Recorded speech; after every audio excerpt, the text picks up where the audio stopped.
back again. Katarina's back. Tell a friend. Oh, all joking aside though.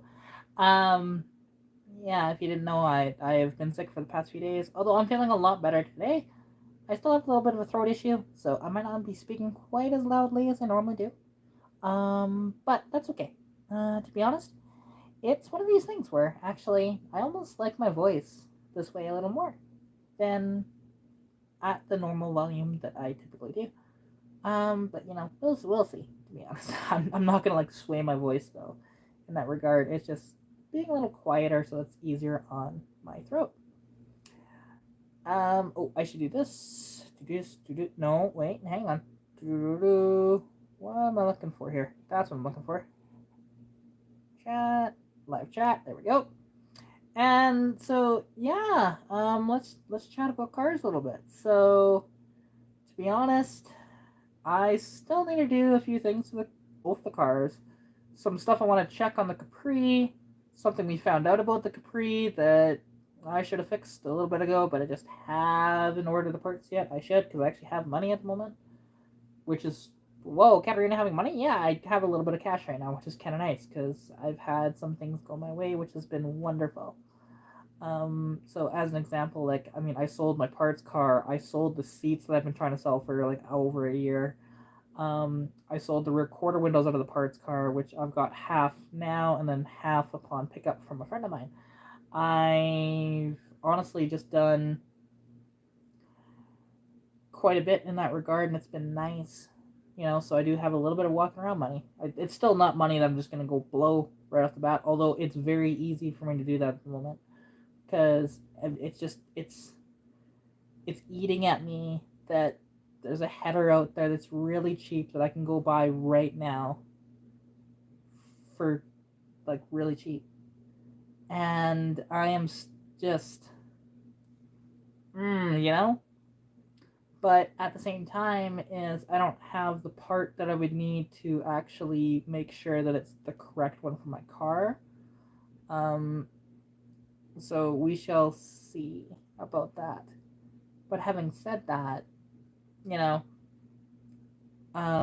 something interesting though is so okay. Like I mean, actually not interesting really. I still need to fix the throttle cable in Stitch because, like I said, I was like just exhausted from that weekend, and then I got sick, and now I'm on the recovery of being sick. It was just a cold because I got a COVID test. It was negative, and that's all fine.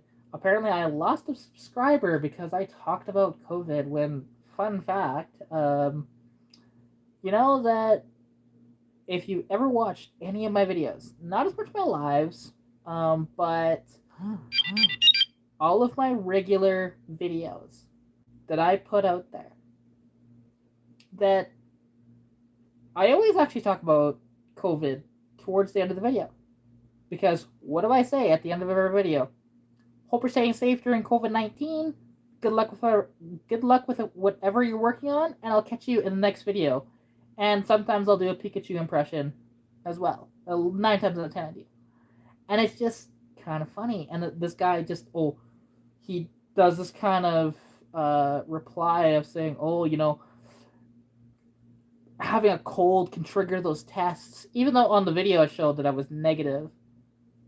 The thumbnail shows negative, which is funny. And that was actually my live that I did not too long ago. It was only a few days ago. But I found that really funny, to be honest. And, it's just one of those things. And it's fine. However, I am, now, I'm just waiting for a couple of days here, hopefully, because within the next day or two, hopefully I can get this job interview and get this job, and it'll be good for me, because it's a dream job. Dream job. It is working in a hobbyist store for, nerds.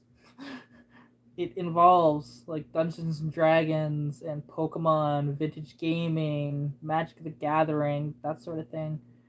Some books as well, apparently, and comics, which, you know, like, comics aren't really much my thing, but Pokemon and vintage gaming are. And I would love that. And, like, and I have a Pokemon card collection and stuff. Obviously, you know, I love Pokemon. You see this hat in a lot of my videos. And, you know, it would be a perfect job. So we'll see if I can land that or not.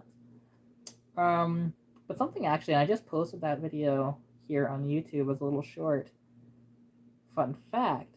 So I was watching Junkyard Rescue, and Andy Cohen made a bit of an error on his on there, which is interesting that that was actually allowed to go through, only because proper car enthusiasts actually watch these shows and would know. But not only that, they do a lot of editing on these videos, and they do multiple takes, where for me it's just like it's usually one take, maybe two, depending on if something really goes wrong. But I show the mistakes, like even on the video that I did for my friend when he was selling his Chrysler Newport, because I actually said in the video that it was body on frame. That was a mistake, and to be honest, I was just tired, and I totally forgot that Chrysler went all unibody except for their trucks in 1960. Just, it completely just went from my mind, and then I said in the video, and I explained to a few people in the chat, or like in the comments, that hey, I'm used to like a lot of the Chevys and Fords. I don't see as many of these Chrysler products from this time period, and I just made a mistake. But I was getting like almost crucified in some of those comments. It's pretty funny. And you know, like, but the error that I saw actually on TV, it was actually concerning. Well, what I have in my hand here, it's turbo. Although this is an IHI AS12 turbo for a diesel, it's not really the turbo that they were talking about. But regardless, it doesn't really matter, because what they were talking about on Junkyard Rescue was Andy Cohen just said that the SVO Mustang was the only Fox body offered with a turbo. And that's just not correct. Because you could get a 2.3 turbo as early as 1979. It is, you know, just a little interesting that way of when people make, and again, it's just a minor mistake, but it's surprising how many of those little mistakes you'll actually see on TV. A lot. If you know. Like, if you know, you know, right? And, you know, they did the 2.3 turbos that were carbureted from 1979 to 1982. Wasn't the best reliability and stuff like that, and especially if you push them, so they just elected to get rid of said things. And just, you know, they got rid of that motor for a few years and then brought it back with improvements in the SVO, but the SVO still wasn't amazing. Like, they made more power, yes. They put an intercooler on it and did a couple other little upgrades, but it still was having issues. And Ford dropped that engine after I think it was 85. Or maybe it was 86. I can't remember. And they actually did bring that motor back, though.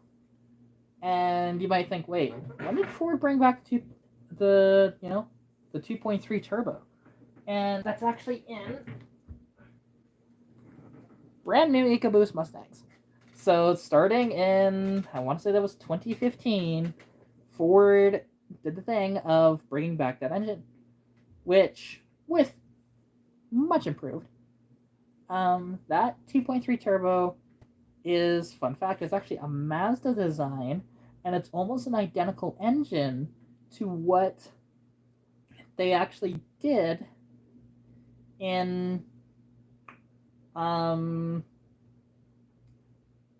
sorry if my brain will work here, the Mazda Speed 3 and Mazda Speed 6, which those were, the Mazda Speed 3 existed from 2000 and I believe it was 5 right up until 2012, or do I have my years off? I'm just trying to remember.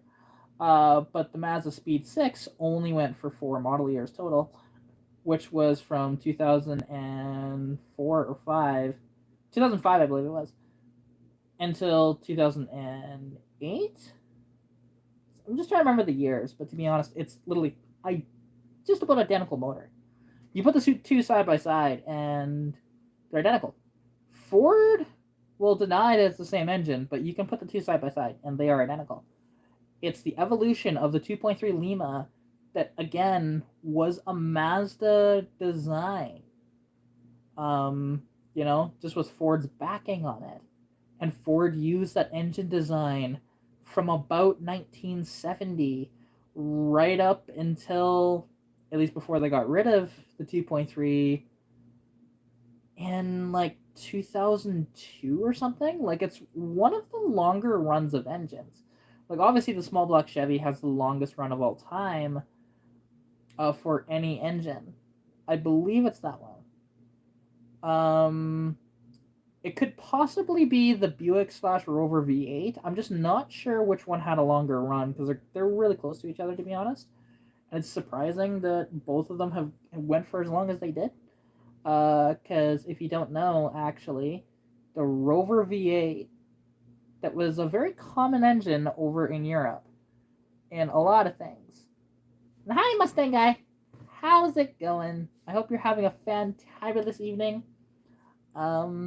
I know I'm trying to. I'm still a little sick, but I'm much better than I was, and I'm not dying here.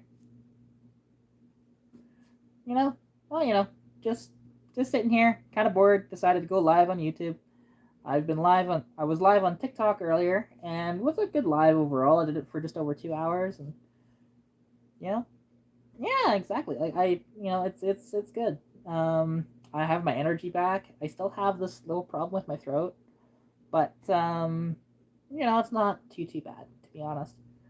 And but like actually something that, just getting back to what I was talking to before that little interruption, which is fine.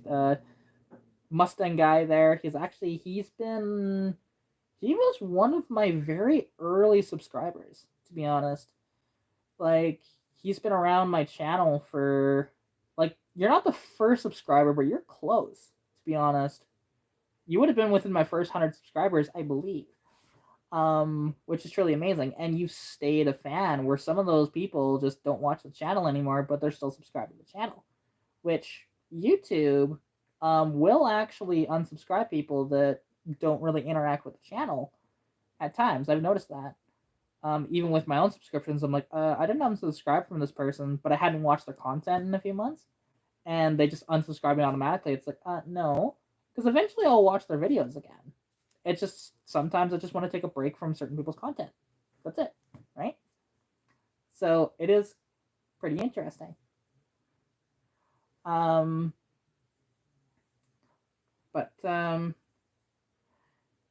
yeah. So something that's interesting though, because like I mentioned, that the Rover V8 was actually a Buick design.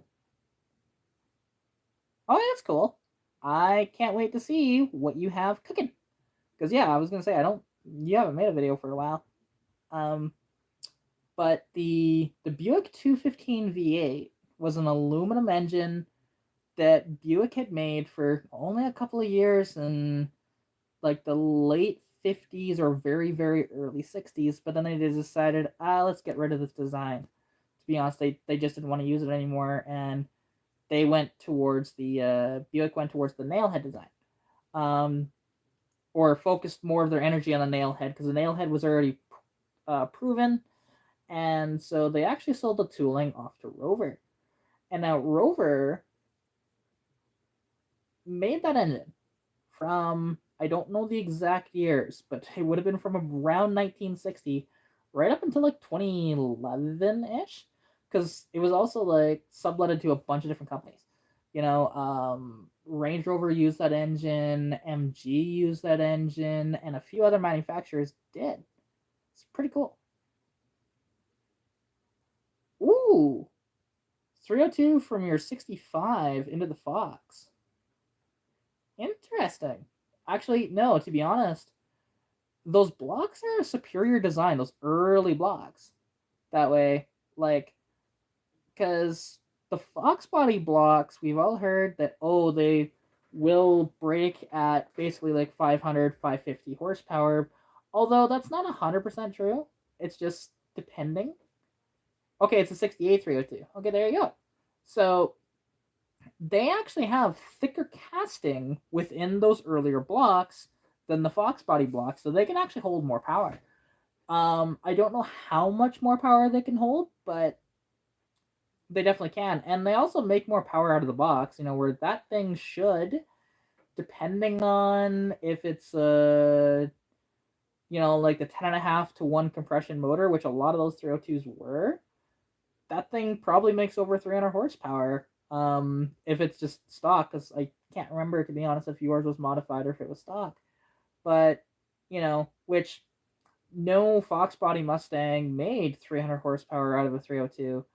The only one that did would have been the Actually, did the SVT Cobra R even make that? I don't think it did. The Celine certainly didn't, and nor did the 92 Shelby. So actually, yeah, no, that would be more power than any Fox body ever made, out of the box, anyways. I mean, if it was a 4-barrel engine, if it was a 2-barrel engine out of the box, then different story. It would make probably around the same power as what the Fox body 302s did, give or take, because it would have had slightly less compression, and being a 2-barrel as well, it would have sucked even more power being a 2-barrel instead of the 4-barrel. But no, that's pretty cool, to be honest. And like, I have content planned. 68 Torino GT. So being a GT, it would have been the 4-barrel engine. And yeah, actually, that's probably your 10.5 to 1 compression motor, to be honest. Like I said, over 300 horsepower out of the box. More than likely. Like, that'd be one that it'd be curious to actually put it on the dyno, see how much power it actually makes. And that's the one thing. If, like, because people are always saying, oh, like 302s are hard to find, when they're not really. I can find 302s, just give me a week, I can find you a 302. It might need a rebuild, but that sort of thing. And yeah, I mean, hey, too bad you weren't much closer to me, because I have a connection to definitely have that thing on a dyno, but for cheap. Exactly, like, and 302s, they really are, like, right now. Yeah, I can't really find 302s that are publicly for sale on Marketplace or on Kijiji at the moment in my area. However, I could just make a post and probably find a 302 within a day. Not a problem.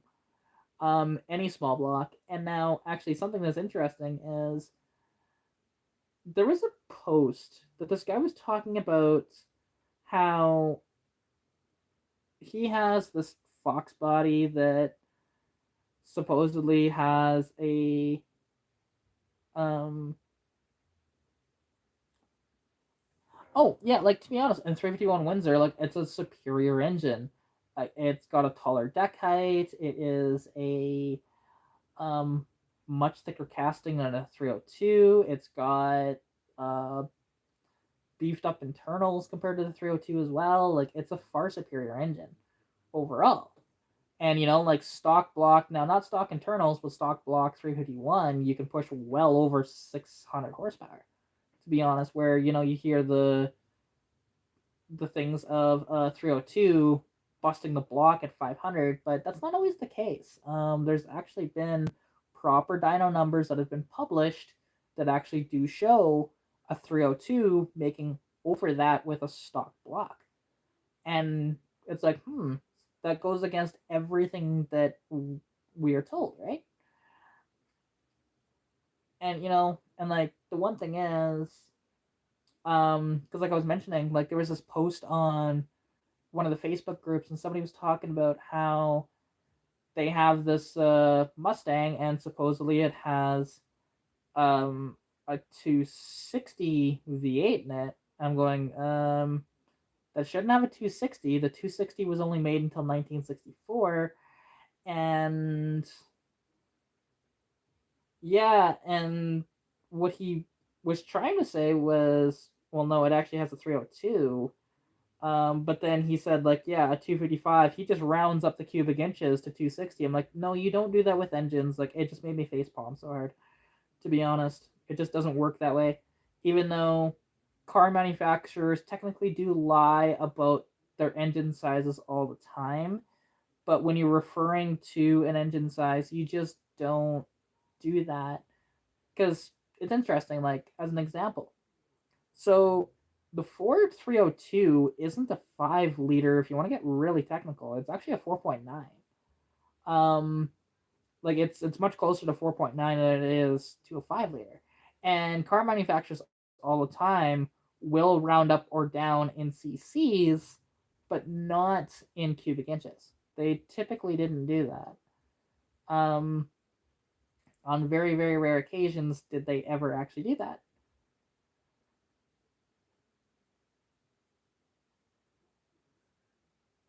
See, I get that, to be honest. I really do. It's one of these things where, like, even my Capri, like, it needs a lot of work. Like, it drives okay, although today, like, the shake that I thought me and Keith fixed isn't actually fixed. Um, I'm pretty sure it's the tie rod end because we discovered that when we were doing the brakes and stuff like that, that oh, that tie rod end seems to be a little ungood now. So that's something that I'll need to get fixed, but that's all good. And hey, Connor, how's it going? I hope you're having a fantabulous evening. Um, just very late night stream. I usually don't stream this late, but I decided why not. Just to say hi to my loving fans. Cause like something that I need to find that person's information because there is somebody in Red Deer that actually has an R33 GTR that they said that I can actually do a video on. They just randomly popped into a TikTok live and they were talking about it, and I'm just like, "You're only in Red Deer? Yo, can I like do a video on your car?" And they're just like, "Yeah, I'd actually love that." So yeah, we'll see how that goes. I don't know if it'll be a review or if it'll just be one of my walk arounds and show it running. But yeah. And oof, developed a knock in the 302 or 351. Ouch. That blows. That really does blow. Um, and because I mean, obviously that could be a few different things. That could be obviously your rod bearings. I mean, that's usually rod bearings, to be honest. And if you're lucky, it's not something that bad. But regardless, you'd have to pull that motor, tear it all down, and rebuild it. Now, the interesting thing is though, is that like sometimes you can just get away with throwing a set of rod bearings in it and be okay, as long as the crank is not scored too badly. Sure, yeah, I'd love to see it. I can't pull it up right now, but yeah. I'll see it when I get off the live. Because I have no way to open Instagram right now. Because my other phone is not with me currently. I think it's in the bathroom actually right now, which it might be dead.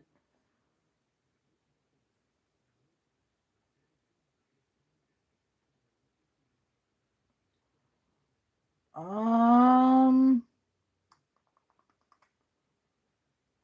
you would think that the 351 is a 351. To be honest, the only difference might be oil pans, but if you swap your oil pan onto it, it should be okay, I would think. I would think. I could be wrong, but I would have thought that, again, a 351 is a 351. No difference than a 302 is a 302. Like, 302s, you can bolt any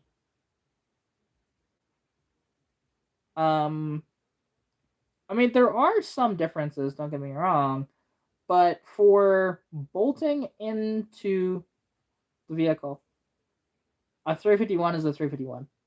Um, they all share the same motor mounts. The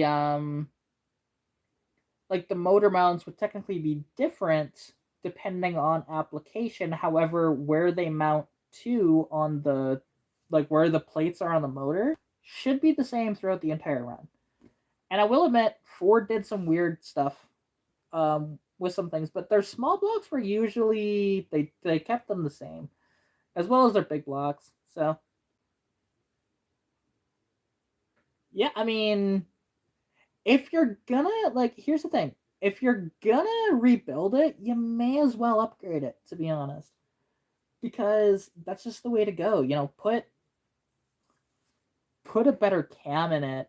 If you can afford it, put some better rods in it. If you want to build it later, you don't have to go back in there and do all this stuff, right? It just again, it depends on the budget though, because you could just do a cheap rebuild on it as long as, like I said, the crank is okay. Because if the crank is damaged, then you have problems. Because then you either have to get a new crank or get that one machined at a shop. Because if there's too much scoring on it because of a rod bearing that went, you're kind of SOL, right? But you won't know until it's blown apart. This is the thing. But like a set of gaskets and bearings, like I can't imagine it being too expensive. Like maybe a couple $100 or so. Maybe a little more than that actually, but not like a ton if you do it all yourself. Now, if you send it out to a shop, it's a different story. It'll cost probably over $2,000, and most of that's the labor. So, but and like a good cam for a 351, which goes into a 302, and actually, something though, being an 86, there is one little snag with just putting a regular, RV cam in it, because like it'll be expensive for the cam. Reason being, it's a roller cam in those out of the box. Being an 86, all 302s and 351s starting in 1986, I believe, they all had roller cams. So, compared to a non-roller cams are like $200, but a roller cam is closer to like $6. So, and yeah, like, because in labor, it can really kill you on jobs like that. Because like something like on the Capri, because I want to get a wheel alignment done, and but I need to fix that tie rod end first before I do that, because the car pulls a little bit to the right. I also need to replace the rear springs in that car because it's doing what Stitch did. This would have been like 2 years ago. And you might ask, what is that? Well, if I go over like very egregious bumps at certain speed, or like if I go over a bump and I'm like turning, especially turning to the right, my tire will actually rub, which it shouldn't. It's on like 25-inch tall tires, which is basically stock height or slightly over stock height. And it shouldn't do that. But you can tell it's starting to sag a bit with the rear springs, so I need to get those replaced too. So it's just, old cars that need work. Like this one, don't get me wrong, it's gonna be one of these things where it'll just chew up a little bit of cash here and there. But that's something that I'll need to fix fairly soon, because otherwise it'll just destroy my tires. So I have to be careful. Like, I mean, I can probably ride out on those springs for a few months, but the one thing I am concerned about though is like the shake that it still has, which again that's gonna be the tire end guaranteed. But then when that shake actually happens, like it's nowhere near as bad as it used to be, but it loses power, which is weird. I don't know why it does that, because it makes zero sense, because it's not the motor. You can put it in neutral and the shake is still there.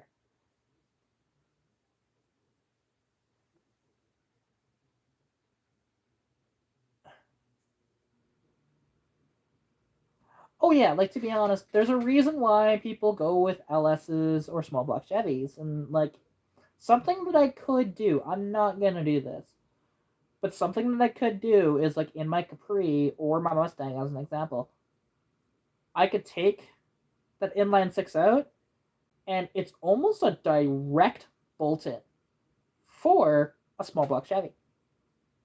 But I'm not going to do that though. I'm keeping the inline six. As long as I can figure out why it's getting such bad gas mileage, because that one's still just puzzling me. Like, it runs rich, yeah, but shouldn't run that rich, and when it warms up, it idles like crap. So I gotta figure that one out. Oh, you and half the planet want a, a round headlight, square body short box. Lots of people want that. To be honest, like, I don't know. Like, I like square bodies. It's just not something that's like high on my list. But if I was going to get one, because there's only one I'd get, it's my uncle's. My uncle has a 77 C20. It's got the 350 with a 4-bolt main. It's got a locking rear diff. It is a manual. And, like, the truck is, well, it's starting to get a little rusty. It's still in fantastic shape. Because there's only a few things that I do to that thing. Swap out that front bench seat because it rides like a buckboard, and that seat is just absolutely awful on your back. It'll just kill your back. That's just my cat clawing a bag that I put on the floor. Which I thought he was going to jump in and not claw it. Hey, rascal, that's a bag. You know that, right? Silly boy. Because I don't care. Just a paper bag. I let him destroy those. Sorry if it's a little loud. But in, yeah, like in saying that, like, this truck is cool. I like that truck. But, like, I would just do a few modernization touches to it. Like, I'd probably keep it carbureted. I'd swap out the transmission for, like, a T56, probably. I might swap the suspension for, like, a decent airbag setup instead of the coils or the leaf springs. Let's see, what else would I do, to be honest to it? And maybe swap the rear gear ratio, because it has 410s in it. Like, at the moment, that truck, you're lucky if it gets 13 miles to the gallon. It's a pig on gas. But, yeah. Yeah, see, no, I wouldn't go like that. I would figure something out, like, the seats that are actually comfortable.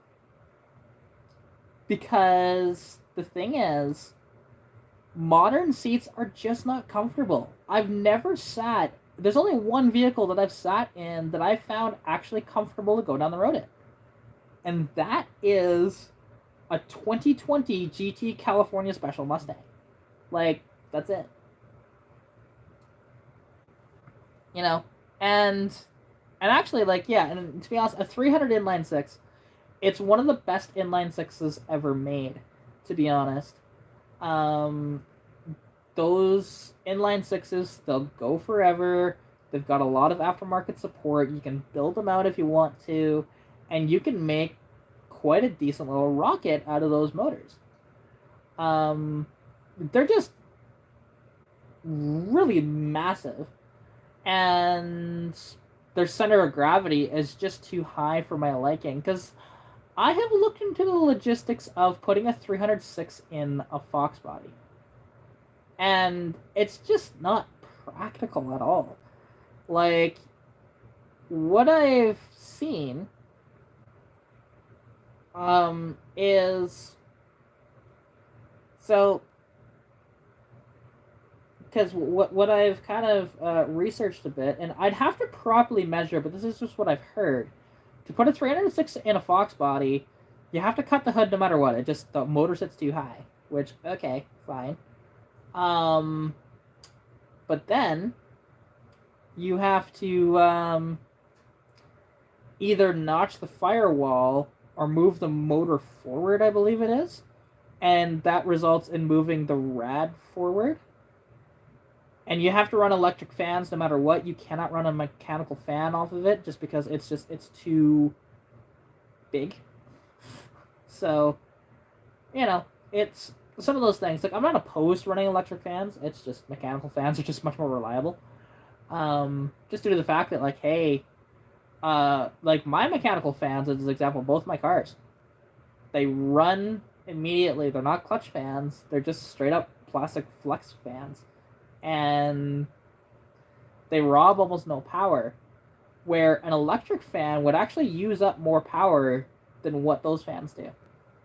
However, I've thought about putting electric fans on both the cars, but in conjunction with the mechanical fan.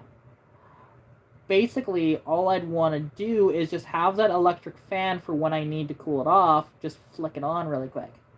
And have that extra cooling while the mechanical fan is still turning as well.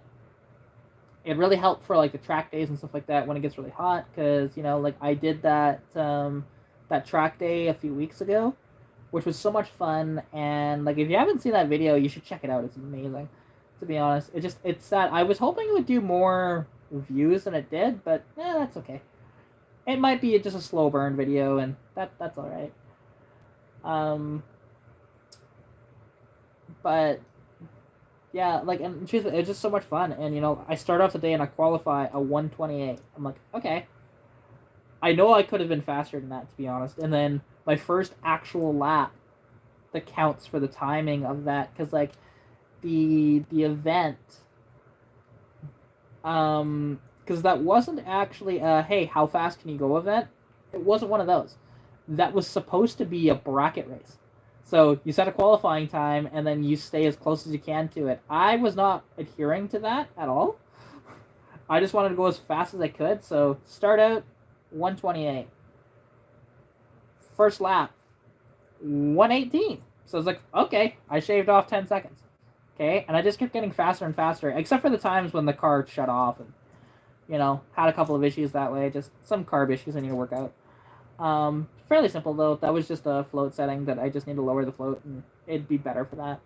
And I could do some modifications inside the carburetor, like modify the float, and do it that way. But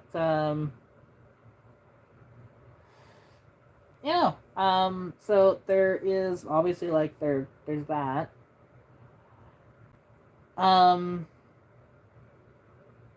And if my brain will work here.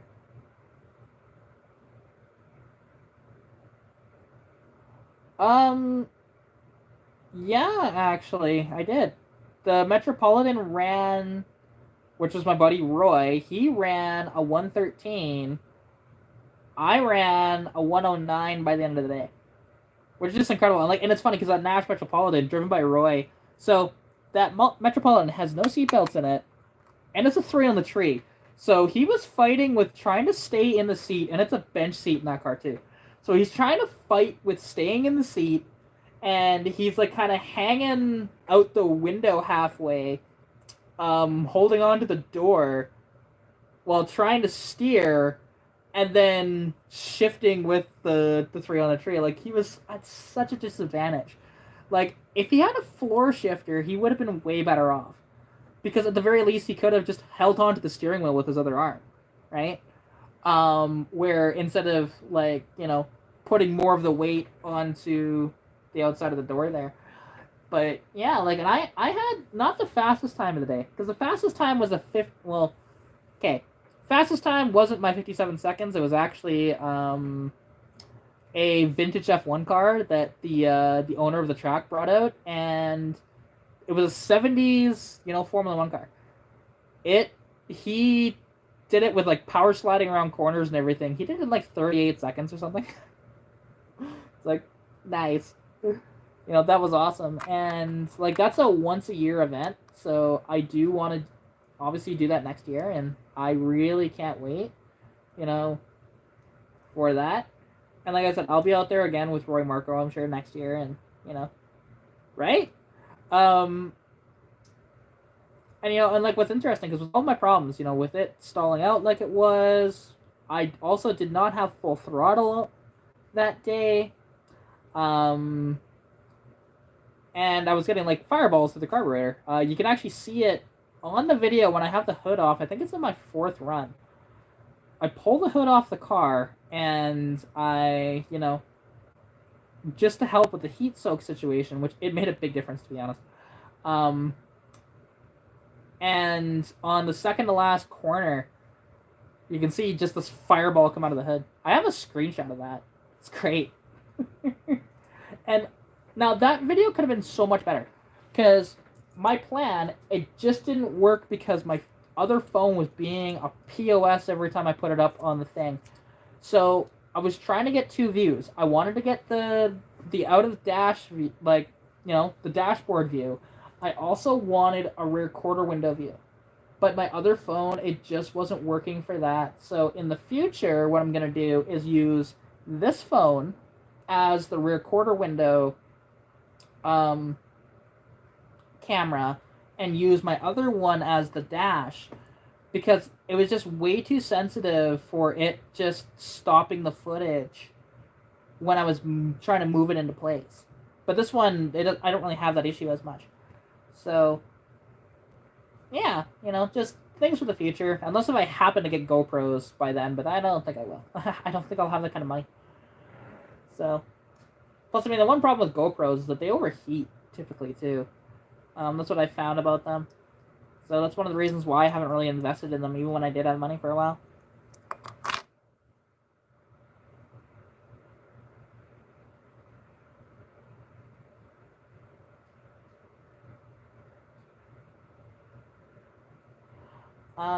But, it's just, one of those things, and, like, I want to do more events like that, because now I'm hooked. After I did that, I am hooked.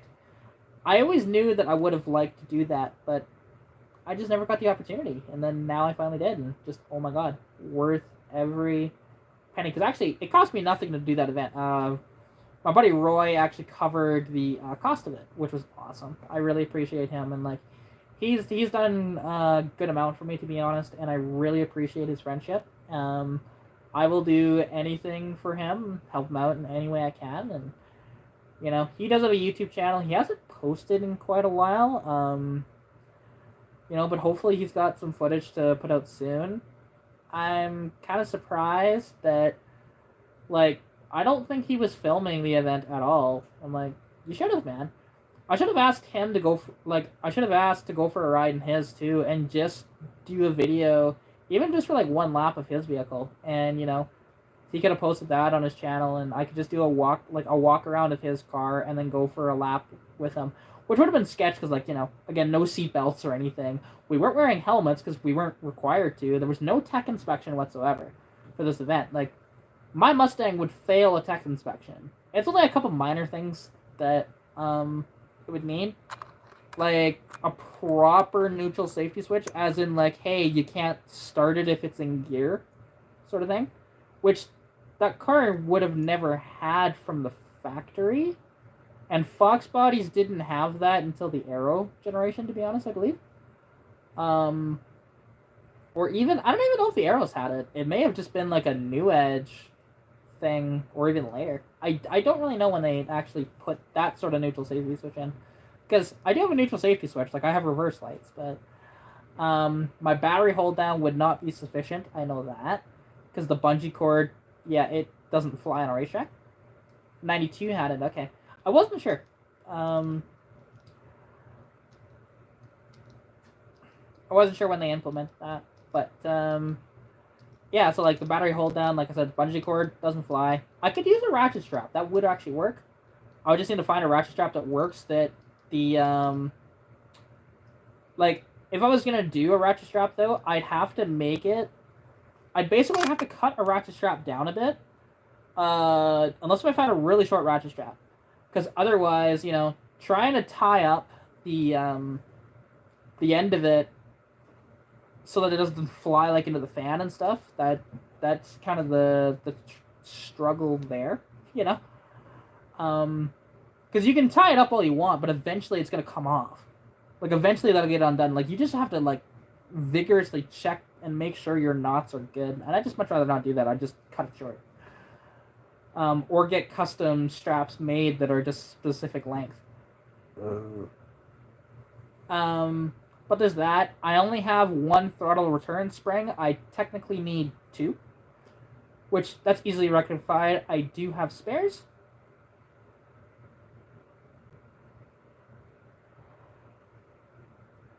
I mean, but no, like no, I don't think you understand. It's you can get ones that you pull tight, yeah, but the extra length is still there though of the strap. Like it doesn't work that way because you need to bunch up the you'd still need to bunch up the extras even with the ones you pull tight because it's still a certain length no matter what, right? But like I said, I could get a custom ratchet strap made, just get custom straps made anyways, and then just have a generic ratchet. But and like I said, I'd probably just end up cutting it, just easier. Um, and yeah, just something that I'll probably end up doing in the future. And like I said, throttle return spring, but that's easy. I have spares. And the only other thing I would need, and I just need to clean out the vehicle, which that's easy to do. It's something I really need to do with that car too, really badly.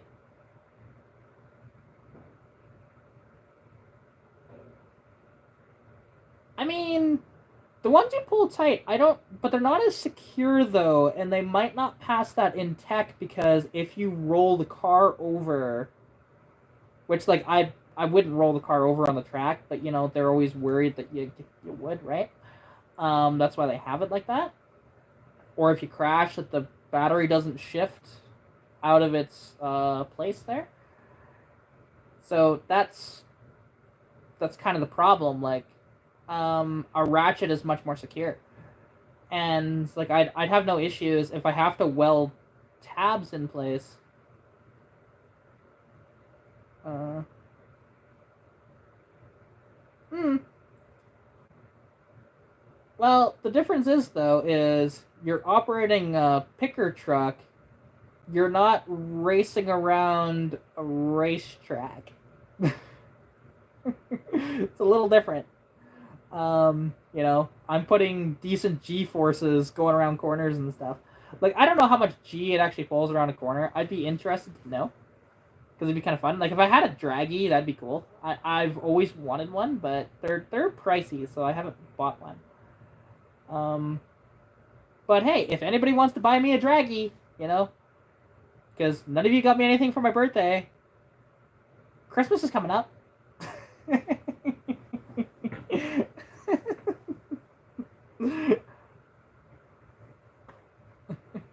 Exactly. And it's just like, and like the one thing is, because the only other way you could really do it, it's kind of a pain in the ass, but you could, the tail, is you could fold it up, tie it up, and put it underneath the battery, like between the battery and the battery tray, because it would never move from there. But yeah, barely went 100 kilometers an hour. Yeah, and around that track, not that I was going terribly quick, but I think I got it to like the 100 and I don't know, about 130, 140 kilometers an hour. So there's that.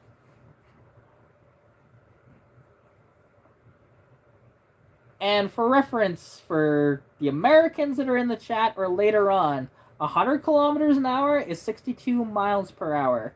130 kilometers an hour would be roughly, that'd be around 80 miles per hour, give or take. It wasn't a track that you could really build up a lot of speed on. Although, like, I wish I would have had full throttle because I could have built up slightly more speed and been slightly faster. And like, people at the track were saying, or like my buddy Roy was saying, "Oh no, you don't need full throttle at this track." I'm going, my car's slow. Yes, I do. And had I known at the time, I could have just gotten full throttle very easily. I could have just moved them out, but I didn't even think to do that. And I feel so stupid about that. But yeah, that's fine. Because yeah, like my car is not fast. It's faster than some, but it's slower than most. It's just your average economy car will smoke my car, no problem. You could take, let's see, honestly, actually, my friend's Toyota Echo would probably smoke my car. I can almost guarantee that. If we just did a race between her Toyota Echo and my Mustang, she'd probably win. Because we'd be similar weights, and she probably has more power than I do. I think I have more torque, but she's got more horsepower. Definitely. That'd be something, put it on the dyno and see what it pulls.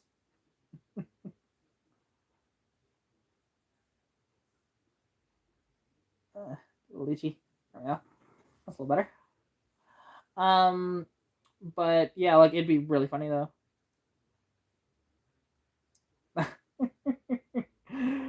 Well, yeah.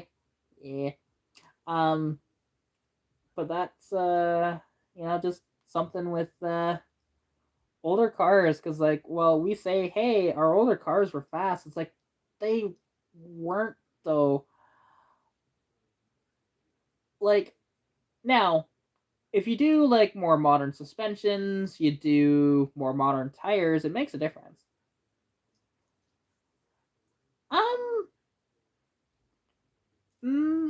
Sort of.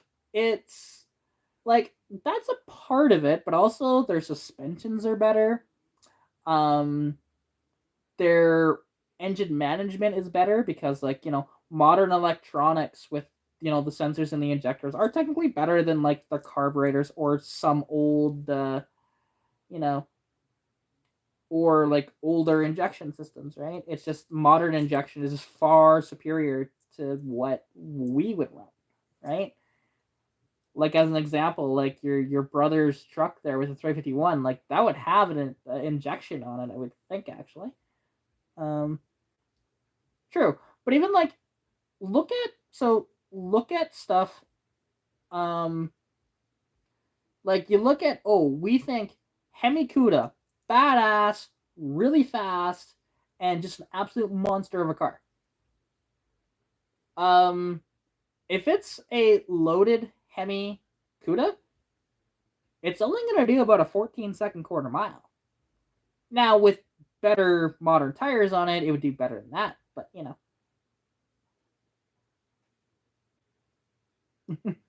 See, and that's the one thing. Like my cars, even though like I've done a big burnout in Stitch, it's kind of hard to get it to do a burnout because it doesn't make enough power to do that at the moment.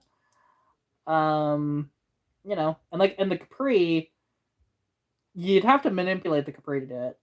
You'd have to manipulate both cars. Like you'd have to use, like, as an example, best thing if you want the most smoke out of your burnout, get WD-40, spray WD-40 on the tire. You'll make one smoky burnout. That's what they actually do in movies, to be honest, to get those really, really smoky burnouts when these engines were only making about 200-300 horsepower. They just put WD-40 all over the tires, and you just get this awesome smoke show out of the deal. It's that's the reason why like mine made so much smoke, and it's pretty awesome actually, because that burnout video I did over a year ago now, when we did the 8.8 swap in the car, because I wanted to do my first two-wheel burnout. See, you'd be surprised at how much abuse a 7.5 can actually take.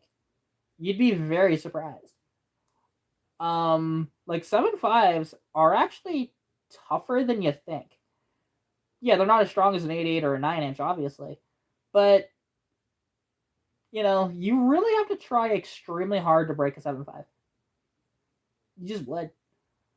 And hey, no worries. I didn't actually know that until when we were did that video with the burnouts. Hey, I mean, send it. And that's the one thing, you got to record that and put it on YouTube. If you're gonna break it, like, you have to show that, because to be honest, because you might actually break the transmission or the U joints before you bust the rear end. To be honest, because they are tough. Like everybody thinks, 7.5 so weak. No, it's not. 7.5s actually can take quite the beating. It's 6 3/4 that cannot take any sort of beating whatsoever. Because even after that burnout, or well, actually just regular driving with that car and some of the enthusiastic driving that I do every now and then, that original 6 3/4, it was starting to go. Um, Now you couldn't really tell until you actually like try to turn it a bit, and you could feel that little bit of play in the rear end. But it was starting to go, and like within a year, it probably would have blown up on me, to be honest. Mm, mm. Ow.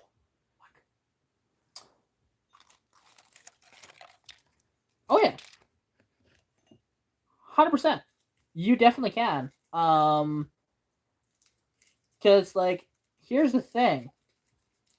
You know what C4s with a converter, what's like, or just any automatic. You know what the killer is of those? Heat. And when you're trying to put a rear end through its paces to blow it up, guess what you're developing? A lot of heat. Probably Edelbrock, to be honest. Like I haven't really played with Edelbrock carbs. I'm only just dabbling in Holly carbs, and I'm really not enjoying the Holly carbs so far. But I've heard Edelbrock carbs are way nicer to work with than Hollies are. They're not as finicky as Hollies. Because I really only have interaction with Motorcrafts, Autolites, and and the Holly. But like, the one thing is though is like I'd have to look it up, but I don't think Edelbrock makes a 2 barrel, so it limits your options for 2 barrels to Polys. If you want to do aftermarket anything, otherwise you're sticking with a Motorcraft on a Ford.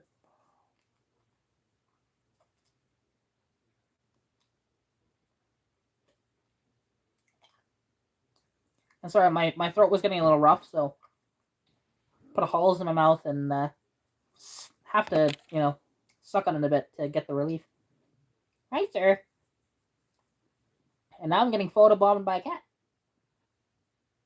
Oh, yeah, that's right. He does not like the smell of these halls. He doesn't like very powerful smells, to be honest with that. Oh, yeah. Like, Elbrocks are way easier to tune than Hollies are. And, like like Elbrocks have a similar design to the Hollies in where, you know what, if you want to change jets, it's right at the side of the carb. Motor carbs are a pain in the ass because the jets are in the body of the carburetor down low, instead of being in the side of the carb. So you have to take the entire carb apart just to get to the jets. Ask me how I know. Honestly, like that one carburetor, because I might be putting that carb on my Capri, and because I think it's the only way I can salvage the fuel economy. I think is going to the 2 barrel instead of the 1 barrel, because I have all the parts. I just need a throttle cable, and that's it. Because literally, like I have everything. Because I still have all the mounts for it. I still have the throttle return springs that I was using. Everything.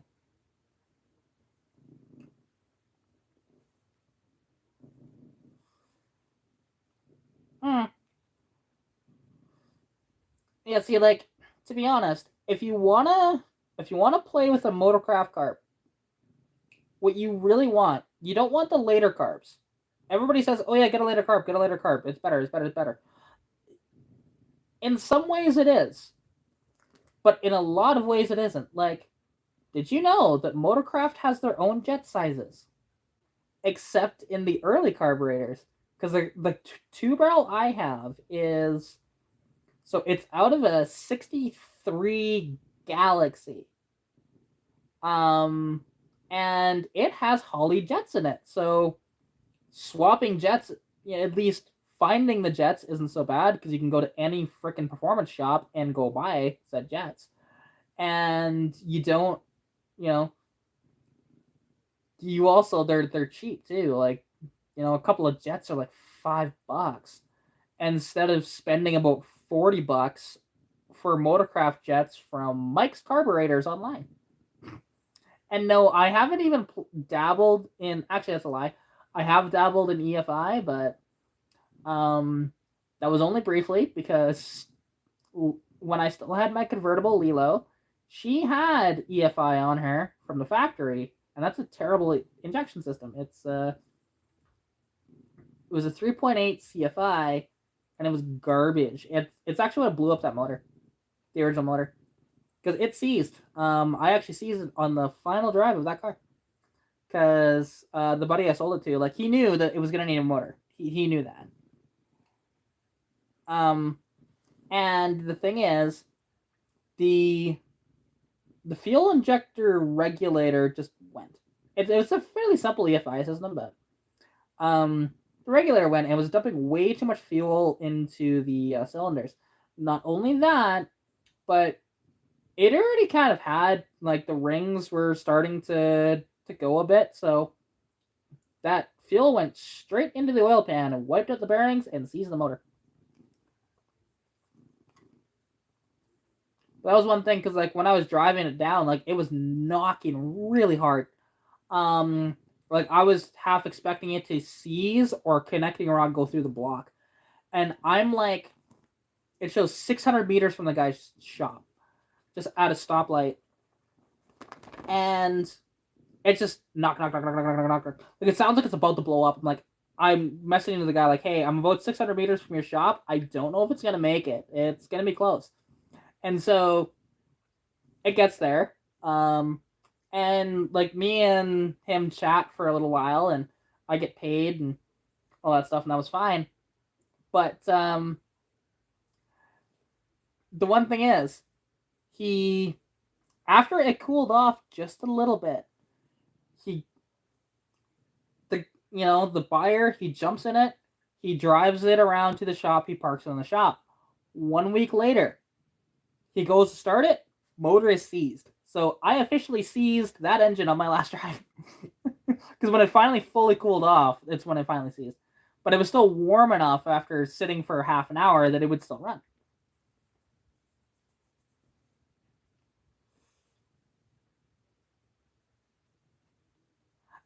See, that blows. Like, yeah, if you have a problem like that, you're SOL. You know. And yeah, because, like, that's the one thing. The earlier carbs are nice because, like I mentioned, Holly jets and brass floats. Because if you can, always go for a brass float over a plastic float. They're just far superior. They don't.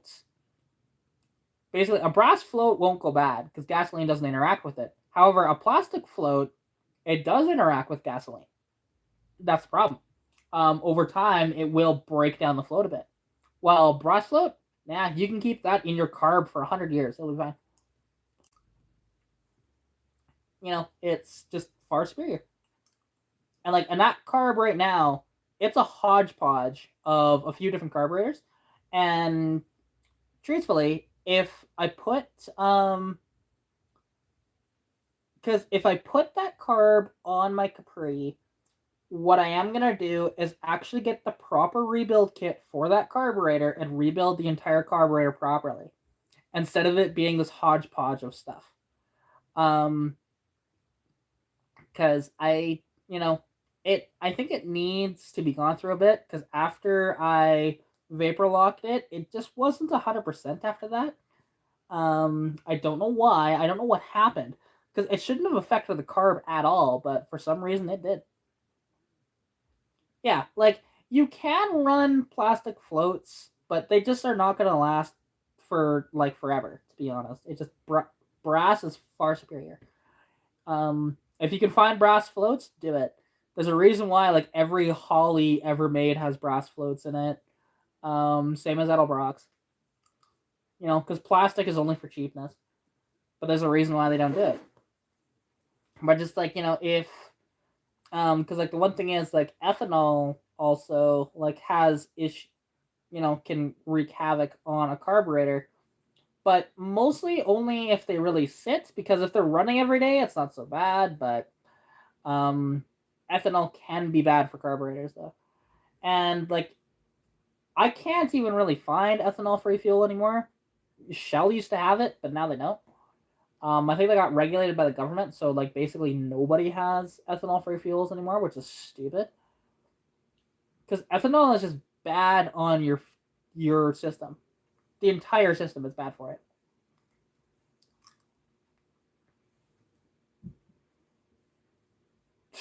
Lucky you, yeah. We don't have that here. You know, like I said, I don't think there's any like the only way you could get ethanol-free gas, you'd have to get like race gas, or like aviation fuel type thing, right? That'd be super expensive, so it's not really worth it for me. Although I really would be curious. In Stitch, I want to do this so bad. So, and which again, I have access to the dyno. I would like to actually get a can of race gas, and so first, just do 3 pulls of the car with the regular gas in it, right? Siphon out all that fuel, put like 110 in it, and see what it does. Now you'd have to bump up the timing quite a bit to do that, though. You can't just leave the timing way low because it's not going to detonate properly. Like I'd probably have to add an extra 10 or 15 degrees of timing with that kind of fuel in it, but it'd be awesome. Yeah, like most companies, like even Esso's 94 as well, was still ethanol free. Like you said, Chevron, Shell, everybody's. And now, yeah, just unfortunately, they just put those regulations in, which I don't know if it really does affect emissions at all. I'd have to look into that to see if it actually does or not. But I don't know, because there is things that the government enacts that they don't really seem to do their research properly. Because I know that like that's the one thing. Because as much as as much as the conservatives kind of scare me for government, I'd be curious to see if they would undo a lot of this stuff. And like fuel would probably get cheaper too because they probably eliminate the carbon tax and everything. But at the same time, like would they eliminate companies needing to put ethanol in fuels? Because if so, it would make it far better. You'd also make more power without the ethanol in there. Only like E85 is a little different, but it's one of those things. But that's how it's formulated. But it gets horrible gas mileage in the process, and that's the one thing. Like you'll make more power with non-ethanol, and you'll also get better fuel economy too. So, it's just one of those things. Like I know that prior to that being put into effect, which was only, I think it was this year, like my car would actually get about 2 miles per gallon better if I put 91 in it. Now it wasn't worth the extra, $20 to fill my tank to do that though, but it did get better fuel economy. And it also made more power. So like every once in a while I did do it, but for the most part I just put 87 in the car. That's fine. Like even when I was going on the track I had 87 in it. Because I just can't afford to put 91 in it all the time. Now, if I do the Turbski setup, like I have a turbo in here. I actually have that as my thumbnail with me posing with the turbo. It's one of these things, like, yeah, of course I'd run that on 91, 93, 94 sort of thing. Of course I would. But who knows? I might tune it to where I might be able to run 87 octane on it. Because I wouldn't be running like a ton of boost, but I don't know. It would really depend on, like, there would just be, with me doing a turbo on that car, there'd be a ton of trial and error to figuring it out. And there'd be a lot of me being on the dyno figuring it out.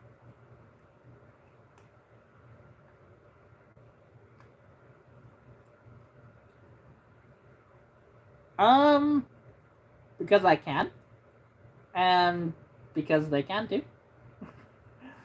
You know, just having a good time chatting. I mean, I'm usually up around this time, so like here it's just past midnight. Like it's 12:25.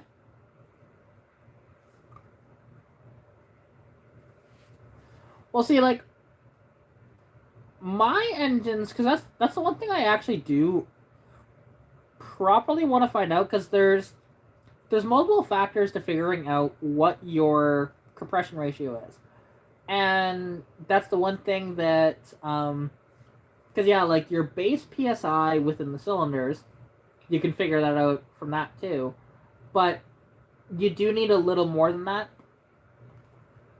because you need to know the bore, the stroke, the psi of the cylinders, and there's something else too, but to calculate, how much compression your engine makes. But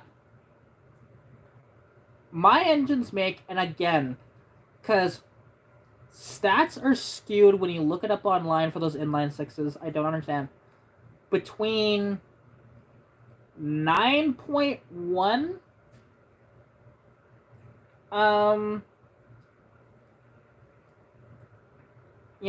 compression ratio, or 9.1 to 1, I should say, or 8.7 to 1.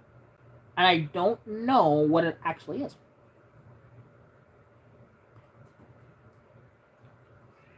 But I know, like, Ford lied about power numbers on those things. Because I do know, like, okay, deleting the... Because I've done some performance mods to both the cars. Yes, they've both been on the dyno. And, it's just one of those things with both the cars. But... Because in both the cars, my very similar power numbers. However, I'd be curious to see what Stitch does without the big tires out back, because it definitely has more power without those big ass tires. So yeah, that's one of those things with the small tires it has on it now. Like, it has far more acceleration and stuff, and it would make a difference on the dyno. Like, with the setup it has now, I mean, I'd be surprised if, like, it's going to be somewhere, it should be somewhere around 100 horsepower and around 200 torque to the wheels. Somewhere around there. Which, again, it's not a ton, but, it's a good amount. And that's the one thing, like, with the inline six, which is kind of cool, because, yeah, you make double, whatever your horsepower is, you can basically double that, and that's your torque. And again, that's to the wheels. And there wasn't much that choked down those engines. Like, okay, yes, there was emissions equipment when it came to, like, a lot of vacuum-based emissions and a charcoal canister and a catalytic converter. But there was no smog pump. So there wasn't something that was severely sucking it down. And also, like, the catalytic converters on the inline sixes were very small. There was a big one up front, and then there was a small one out back. And, yeah, like, to be honest, it was, one of those things that I wish we would have actually gotten that thing. Like, it would have been interesting to have my car dynoed prior to me modifying the exhaust. And what was surprising to me, because, again, there wasn't much work done on my car prior to me getting said car. But somebody had hollowed out the catalytic material within the within it for me, and it's kind of sad, actually. Because I thought, hey, when we were pulling the motor out and putting the transmission, the T5 in and everything, I was like, hey, we're gonna gain more power from this. We pull it off, and it's already been hollowed out. Damn it! So somebody had been in there and already hollowed that out, but they kept the original catalytic converter in it, the rear one, for some reason. It's like, why wouldn't you cut that one out too and just weld in a new exhaust? It's interesting, but like, it definitely made like a difference though with everything I've done. And like if I, because okay, can I afford it? Yes, but I don't want to blow my money. Because there is actually there's a header for sale. It's out in High River. I could buy it for $125, and I, to be honest, I probably could knock him down a little bit more than that because he's actually asking. He's asking $200 for it, but he said he'd sell it to me for 125. And hey, no worries, Connor. Hope you have a fantastic sleep. I appreciate you coming out to the live, and it was a fantastic conversation. I'll catch you next time. But yeah, like that header, it should bolt right onto the car. It's a hooker competition series header, and it's a long tube, and it'd be fantastic on the car. But I could, and this is what I might do. I might message the guy and say, "Hey, can I buy that now?" Finally, because I think I messaged him like a month ago.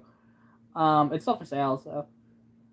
And and then just wait to actually have it installed because not that it would cost much to get it installed. To be honest, like I know that my exhaust guy would only charge me about $90 to do it, so it's not bad. And if you pay cash, he doesn't charge GST. It's bonus, right? Which I have a bit of cash at the moment, a little bit of cash. So,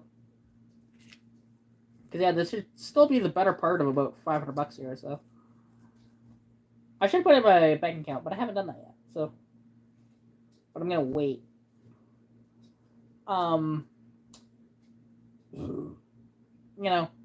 But and I'm actually gonna wait for that until because there's this job interview that I'm gonna be doing sometime this week. It's just we have to figure out when they're gonna interview me because it's supposed to happen on the weekend. It didn't happen because I got sick, and the owner or one of the owners happened to be immunocompromised. So we both felt it was right to not go, to have me interview quite yet. So now it's just a waiting game of hearing back from them again and seeing when this week I'll actually have my interview, and hopefully I land this job. Which is my first interview in years, so like that's the one thing with the thank you. And to be honest, it'd be a perfect job. It's like working at a hobby shop. Of like dealing with like Pokemon cards and gaming and stuff, and there's like I think some books in there too, apparently. It'd be awesome.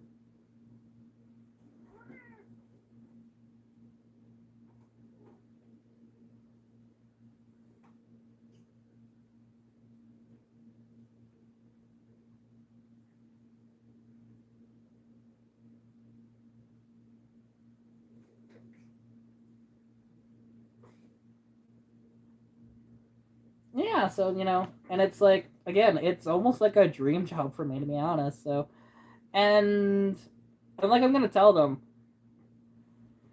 because I know because on the job posting there wasn't wages posted, but to be honest, I am cool with making minimum wage. That's fine, which is technically less than what like the McDonald's offers here in town, but I don't care because I don't really need to make a lot of money. Because my bills are not expensive, and okay, Saber, I know you have food and stuff. What do you want? Do you want cuddles? Because you can jump up and get cuddles. That's fine. Saber, hi bud, come here. Come here, sir. Oh, come here, bud. Hey, you want up? Is that what you want? I'm not sure what you wanted, like, because it seemed like you wanted up, but I couldn't tell. Eh? Well, I didn't lay down. But he's not purring, but he did lay down, so I don't know what he wanted. But yeah, we'll see. Because I'm also like motivated, really motivated for this job. Because yeah, and that's why I said like that I would work for minimum wage, which I think is like $15 or something like that. I'd have to look up what minimum wage actually is.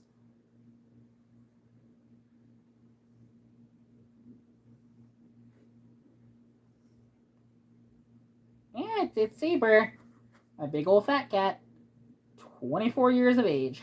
Hey, bud? You're an old kitty. Anywhere. Very old kitty, you know. You'll be 25 next year. You know, basically, like, next year, you know, he'd be eligible if he had a license, you know, to get classic insurance from Haggerty. Hey, bud? And actually, like, something, because I was trying to get a quote earlier to get on Haggerty insurance with my Mustang. And they wouldn't actually give me a quote online. They said I have to call. I'm like, really?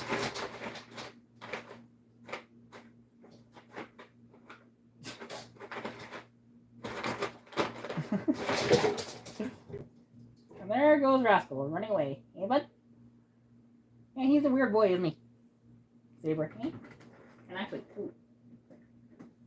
Now something, because I located it. It's been missing for a bit. But, look what I found. I found my lightsaber from when I was a kid. It's a... This would be a Luke Skywalker one, I believe. So, yeah, and Rascal wants to play with it. Which, Rascal can't do any damage to this thing. It's taken quite the beating, if you can see. You can see some of it. You know? And, like, that's the one thing. The lightsabers nowadays do not hold up like the old ones do. This is from my childhood. Like, this would have been from around probably Revenge of the Sith, I'm gonna say, came out. So around 2000 and what was that, 4-ish? And yeah, it's held up extremely well through the years, considering. Because yeah, like my nephew, he got a lightsaber a few years ago, and it just fell apart on him within like a year. I'm like, why can't they make toys like they used to? Like, in the 90s, stuff didn't break. You know, the early 2000s, you know, they didn't break as much, and then now they just do. It's sad. And, like, yeah, this isn't one of those ones that, you know, makes sound or anything. This was a cheap lightsaber back then. You know, but it's just durable. You know, and to make sure it's all tight, you kind of have to do that. Just pull and turn. Okay, Saber, where are you going? No, stay. Stay, buddy. Stay. Stay. There you go. Yay. So one thing, I can kind of hypnotize my cat in that regard. Because he's just an old fat cat. No, he's just going to leave. I don't know what you want, cat. Genuinely, like, what do you want? Because you're going to go meow at something. I'm sure. But I just don't know what he wants. Like, I know it's not going to be the cat boxes. Like, I know I need to do the cat boxes, which I'm going to do tonight. Before I go to bed, but... Because you're still going to have food. I know you are, because you don't eat as much when Dad isn't here. I know you, cat. You probably have food, let me guess. You just need it to be stirred up for you? Is that what it is?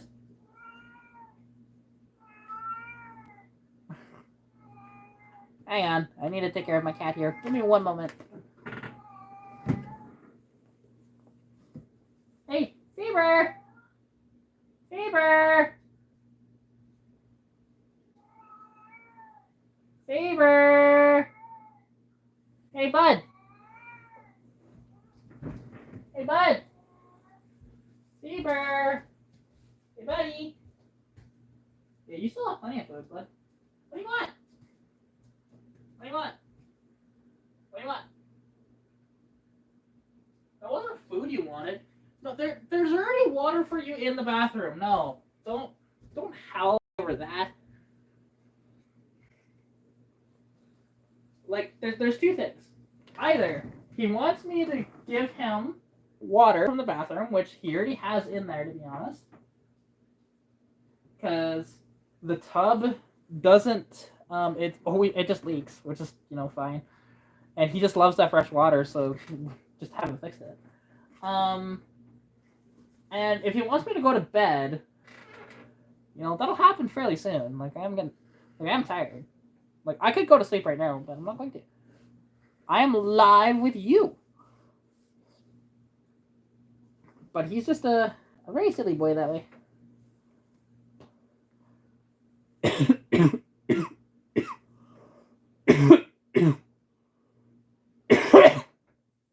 Ugh. That surprisingly didn't hurt as much as I thought it would. Ugh. Even though my face is all red. But, yeah. Ugh. Although that did take a lot of, that took a bit of energy to cough like that, but that's okay. Because I still am sick. I'm just not as sick as I used to be. Earlier this week.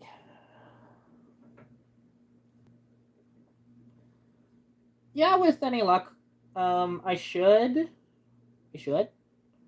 Um, like tomorrow, I hope I wake up and my throat is perfect, and then I'm not sick anymore. Because that's all it is at this point. It's just my throat.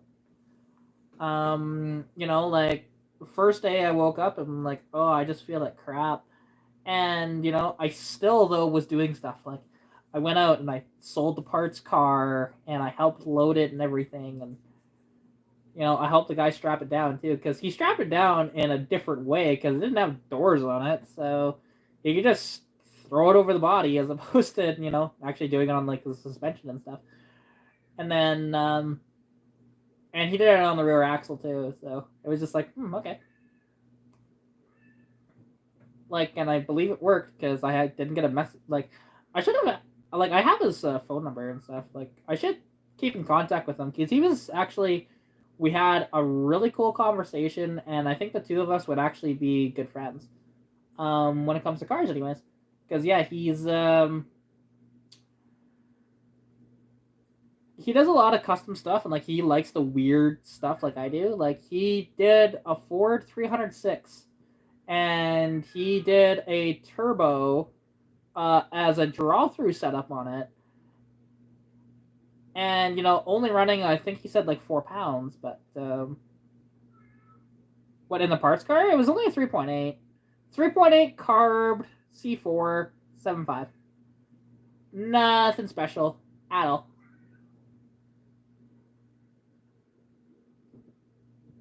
And and nothing that was really worth money. But what's interesting though, like the guy gave me my full asking price for the car, which I did not expect. He paid it and he was fine with it. He's actually gonna put that drivetrain into a 2011 Silverado, I think it is. Because he wants it to like the other motor blew up and it's not an LS. It's kind of a rare, weird motor that like nothing interchanges. So he's like, you know what? He found that thing for sale and he was just thinking, hey, you know what? This would go good and it would save me from driving my Audi Q5 as my tow vehicle. So why not? I'm like, it's a weird swap, but hey, like the motor did run. It ran and drove. To be honest, I told him though that like it was smoking a little bit, but honestly I think it'd be fine. Because it actually ran pretty good, which I was surprised about because it had been sitting for so long. And when we finally got it started up, like I told him, the only issue that I saw with it, like the oil pressure gauge was reading low, but that could have just been the gauge calibration itself too, because I don't really know for sure.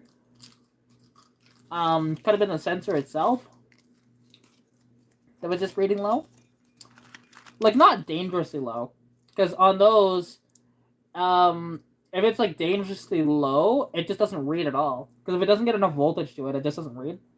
So it's one of those things.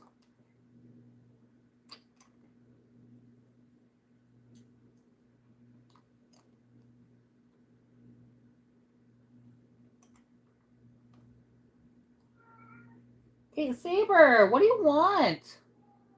Sir.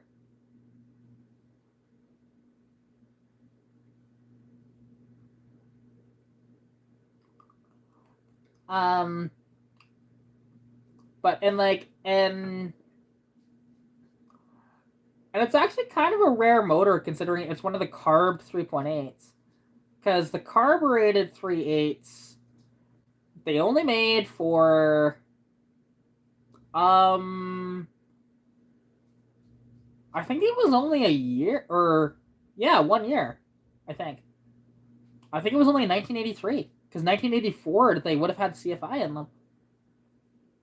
So, like, because I had thoughts of actually pulling that intake off and just keeping it around because it's a carved intake.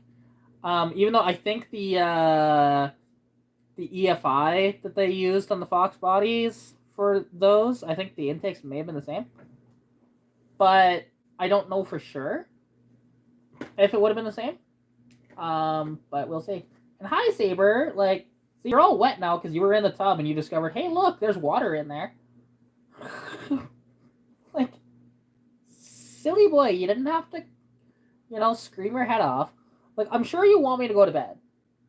I'm sure that's where you're at this point, and I don't blame you. I mean, it is almost 1 o'clock in the morning. Which, like, yeah, I will go to bed soon. But I actually want to see what happened in this hockey game, because this is, this hockey game already ended. And, like, yes, I know who won this game, but I do want to see exactly what happened at the end of this game. Because this was just preseason game. It was Ottawa versus Toronto. And,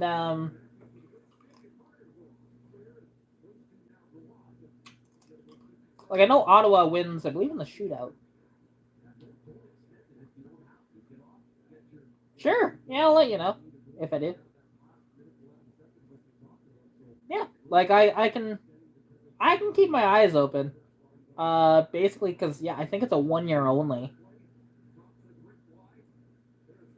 May have been 2 year, but I think it's only 1 year. And I wonder because I know because the one thing that a lot of Fox body people think is that EFI didn't come to the Mustang until 1986, when that's not actually correct. EFI started in 1984. However, it was only the automatics that were EFI. If you had a manual, you were carb until 86. 86, you had EFI, and no matter what. But 86 EFI on the V8s was far superior. That's your, multi-point fuel injection versus that horrible throttle body setup. Which is similar to a TBI unit, to be honest, from GM. But yeah, of course, I'll keep my eyes open. Like if I go to, because now, if I go to a junkyard, I'll see if I can locate one. And yeah, now the only thing is, it might cost a pretty penny to ship, and and I'd want to make a little bit of a buck myself for just time and stuff like that. But I wouldn't ask for a lot of money, to be honest, because I know it's not worth a ton. It's just for sure. Like I will, if I find one, I'll snap pictures. I'll send it to you, and because yeah, I just have to find 83 Mustangs in the junkyard, or find somebody parting out at 80 or 83 V6. Because yeah, like 83, it's guaranteed that it won't have CFI. Although interestingly,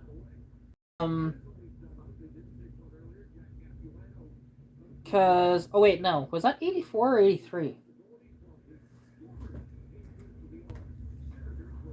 See, and that's the one thing that I was gonna look into. When it came to, because I don't know if you remember, but I had bought, this would have been like 2 or 3 years ago. I bought my buddy's crashed 1999 V6. still ran, but it didn't have the mass airflow sensor on it, so it would have just revved to the moon if I tried to start it. But because I had thought about just taking that V6, putting it in the car, converting it to carburetor, and I just didn't do that. But actually, because that's one thing I want to look up. Because what's the 83 or 84? I think it was 84.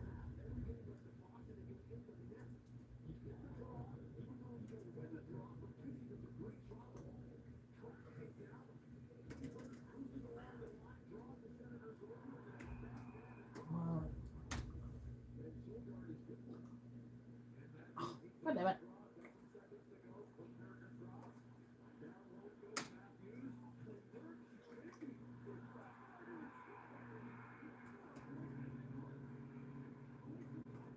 Wow, so he scored with that.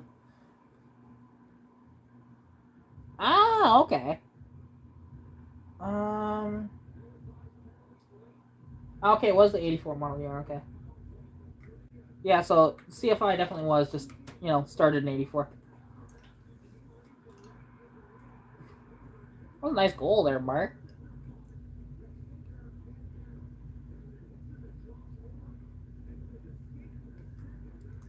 Well, actually, let me look that up. Hang on, because you'd think it would, but you never know. Like those later 3.8s, a lot better motor than the early ones. Early 3.8s, nowhere near as good, nowhere near as much power, and because like those late 3.8s, they were making, 200 horsepower, which is about as much as what the 302s are making, and late 3.8 cars could actually beat up on 302 cars. Let's find out. Can you put a carb intake on a EFI Ford 3.8? I'm looking this up for you.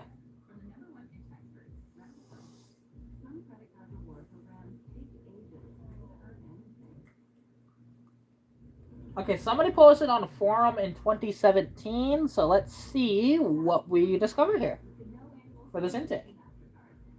Because I don't want to sell you an intake that you can't use, right? If I happen to find one. Because I would spend a lot of time trying to find this thing, to be honest, because they're pretty rare.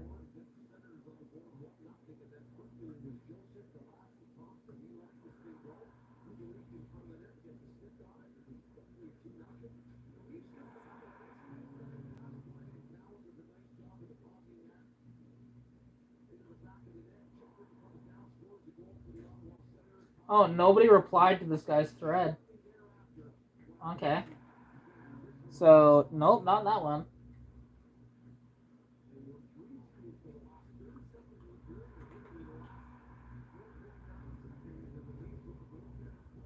There, let's take a look at this one. Because now I'm curious, because I wanted to do this back then. Oh, the one thing is, it's gonna be a special hunt for me, because I like to try and find those if I can.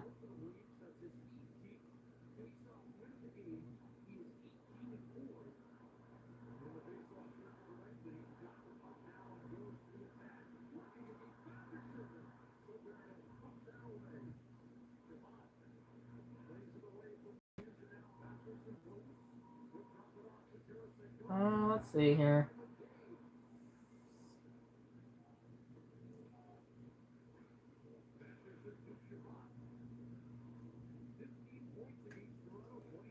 Apparently, reading up on this forum, they actually make a 4-barrel intake for one of those.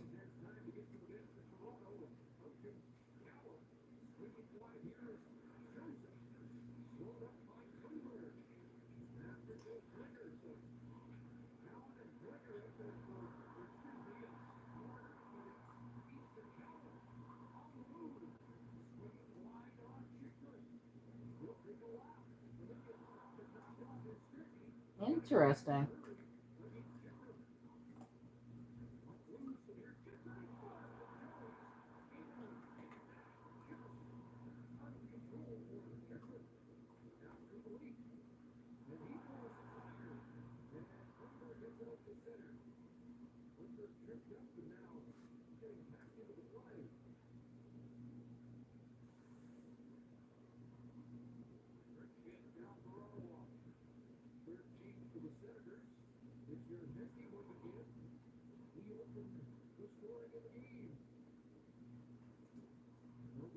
Um,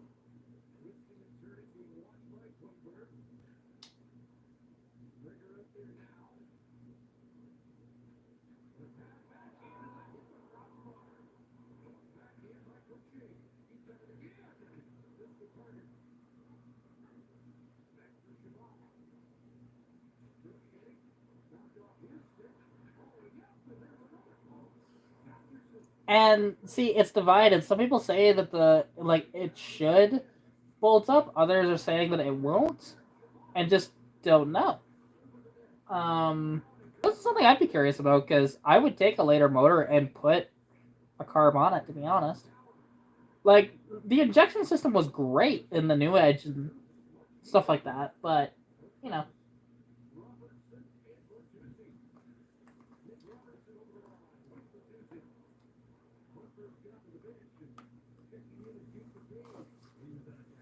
Yeah, like this is interesting.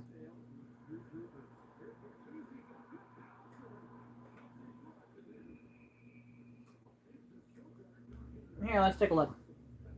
I found another forum post here. Yeah, I don't blame you, to be honest.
Hmm. People are saying that it would just like it's interesting. People are saying it would just cost too much to go to carb, but in reality, it's like it wouldn't be expensive at all.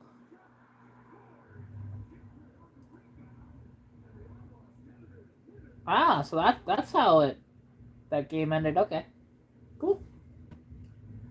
Um, so yeah, I couldn't really find a definitive answer on the internet. Like, you would basically like you'd have to look at the intake and just see if it would bolt on or not. Like, and it's so funny that people are saying, "Oh, hey, it would cost more for a carb." It's like not really. Um, if you're trying to integrate that motor into an older car, it's not as easy because there are a lot more sensors and stuff like that. Like, not a massive amount, but a decent amount. And you know what's cool is that you can actually make a stroker motor out of those if you didn't know. Um, because there is the 4.2 Ford V8, which is same motor, but it's just it was put in trucks, and it was again stroked out, and you can take that crank and put it in a 3A, and it makes you a little stroker motor. It's a little interesting actually, and supposedly their intakes flow a lot better than the car intakes do. Supposedly. Um, see, there you go. Yeah, so if you ever crash your truck, just know that you might be able to just put that motor straight into that car instead, and then just put the oil pan off that 3.8 in there.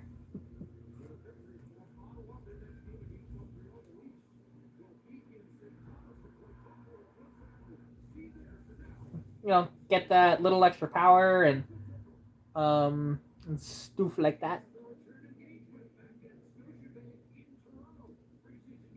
Oh, I mean, come on, 300,000 miles. That's nothing. Come on now. I mean, well, here's the thing: is it like okay? It's got that kind of mileage, but does it feel like it's um a mild up motor, or does it just feel okay overall? Because mileage, while it can be a big factor, sometimes mileage doesn't matter if it was actually taken care of. Sometimes it doesn't make a difference. It's kind of interesting.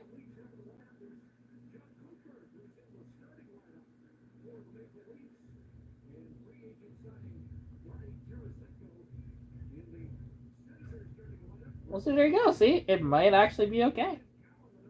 Like that's the interesting thing when it comes to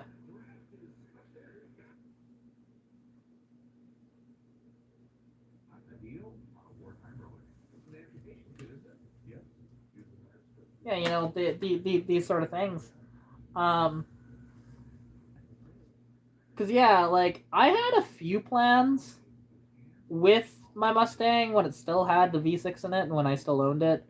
Because it actually came with a spare engine, but it, from what I was looking into, it didn't look like that motor would have actually worked in the Mustang properly. So, because the motor that it came with was, I believe, out of a van, which the vans have a different bell housing pattern.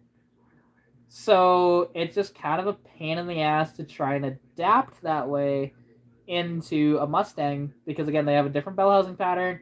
They have the bell housing pattern that is the same as like a Vulcan V6. Um, you know, and yeah, so but other than that, it's the same. Everything else is the same. It's just that bell housing pattern is different. So it's like, man, this is a freshly rebuilt motor, and I thought about it.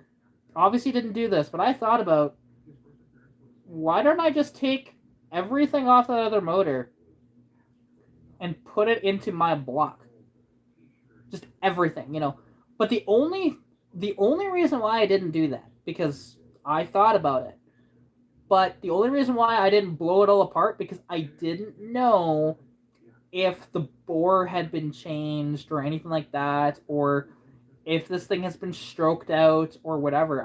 I knew nothing about it, and I could not get information from anybody because like my buddy Keith bought it at auction, but he never did anything with it, and it came with the car when I got it off him.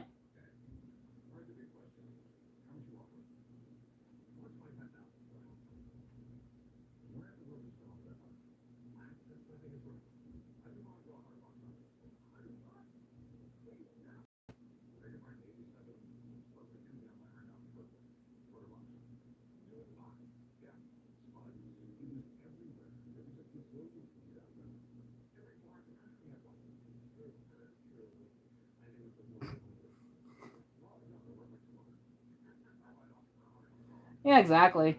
And also, I had never like blown a motor apart, so there's that. At least not at that scale. Like I've blown apart, small engine, like as in a lawnmower motor, but that's a lot simpler. You know, little one cylinder versus a six V6, right? Because yeah, otherwise I would have, yeah, like I said, done that and have been golden, and that would have been nice. It would have probably made more power as well than the current 302 does, which is kind of funny. Because that 302 actually makes a decent amount of power. It makes like 186 horsepower. With the nice, it's got the an HEI distributor on it. It's got an Edelbrock Performer intake on it. And that Holly 600 carb at the moment, and